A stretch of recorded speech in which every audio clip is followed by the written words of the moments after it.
Hello guys, today we will talk about how to fix or how to solve the problem of Truecaller on the application of how to fix or solve the problem of Truecaller app. You will go to settings. Sorry, not here. You will go to this first page of settings. Then you can go to apps, default apps, app settings. On above you can search about Truecaller and you can click.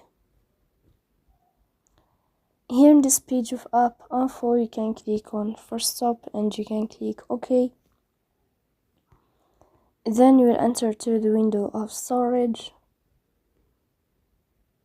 Here you can click on clear cache,